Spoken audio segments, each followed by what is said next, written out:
Hey y'all, I'm Elisa, the Scrappy Wife behind ScrappyWife.com, and I am working in my memory planner. Let's go!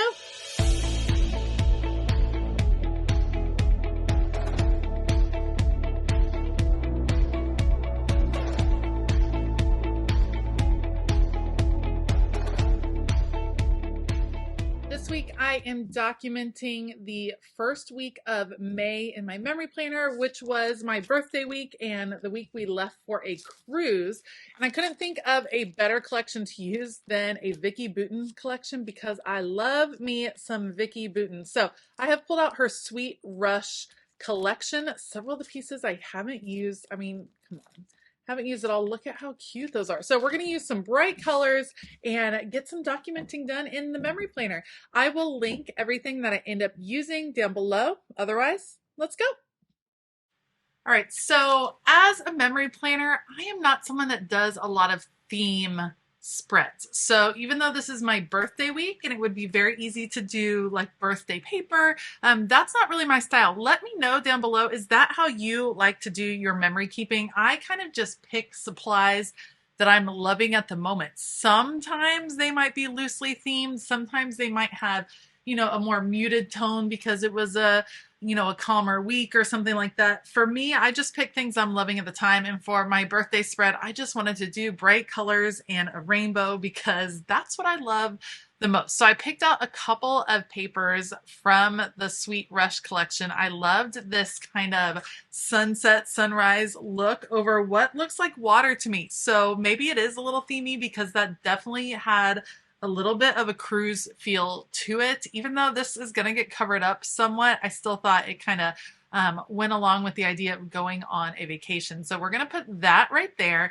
And then if you've been around here for very long, you know that I love rainbows and anything rainbow. And once I saw this paper, I knew I was going to use it. So we're going to use that rainbow paper over on the left-hand side. But first things first, let's get the paper on the right-hand side down. I often use very large pieces of scrapbook paper in my memory planning. I don't often stay within the boxes. I think it's fun to have the memory planning, like the planner, as more of a background. I don't adhere to things having to be on certain days. It's just kind of a loose way to organize pictures for me and to have fun with creativity. So you'll see that I just kind of go off script a little bit. I just put things wherever I feel like putting them.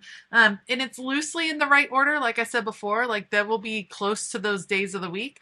But I figure if you have the dates on there, then that's pretty close. Like narrowing down activities to a particular week of the year, that's pretty darn good as far as documenting when things happen. So it doesn't bother me if things are not on the specific date that they actually occurred.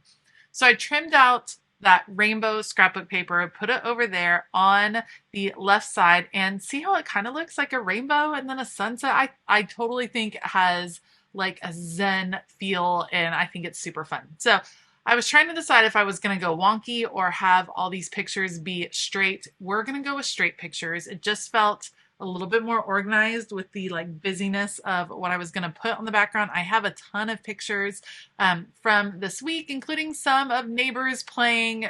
They were playing some fun games in our garage and in our little breezeway area of like creating their own base. I have pictures from my birthday. I have pictures of family. I have pictures of heading off on the cruise. So a lot of different pictures. And as I'm figuring out where I want to put them, I'm also always considering where my journaling is going to go.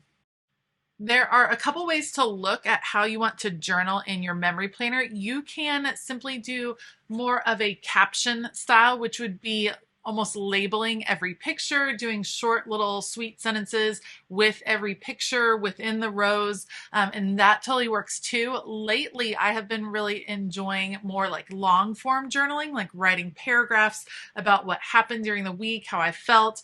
And so considering that I wanted to do that, I wanted to leave big open spaces where I could draw my lines later on, which is why you're going to see me pulling all of these pictures onto the scrapbook paper, putting all of my embellishments onto the scrapbook paper, just pulling it down there so that I would have plenty of room to write up on the top.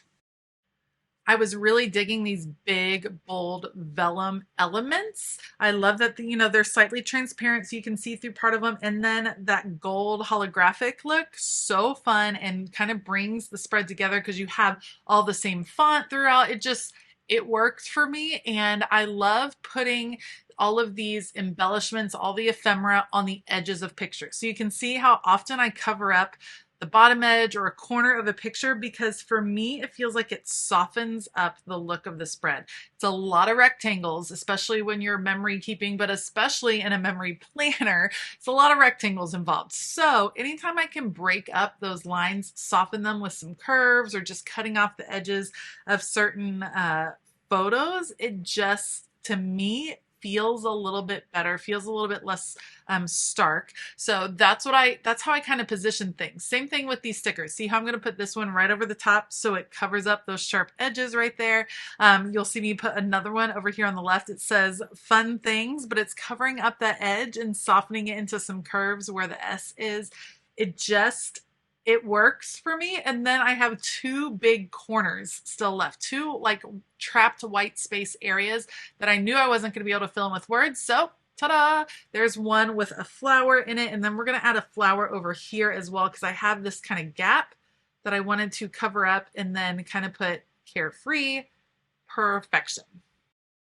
And this page came together really fast. When you use those really big pieces of scrapbook paper, there's not a lot else that needs to be done. That's the joy of memory planning. It goes so quickly. I would say in real time, once I had the pictures printed out, this probably took me half an hour total in real time. I'm adding my journaling lines using my T-square ruler, and then I will add in all of the journaling and then repunch a couple holes, and this memory planning page will be done. Let me know what you think of the finished product down below. As always, I will link everything that I used down in the description box below so you can check those out. Just a heads up, some of those are affiliate links. It doesn't cost you any more, but it does help me out a lot when you are able to shop those links. If you like this video, please give it a thumbs up. Consider hitting that subscribe button as well as the bell notification button. And I'd also like to give a big shout out to all of my Patreon members. You all are so great. We're having a fabulous time. The month of May has been mixed media month. We're having fun, getting messy, playing with all the supplies. So if you want to join us, you can find the link for Patreon down in the description box below. All right. I hope that you have a fabulous day. And as always, keep it creative.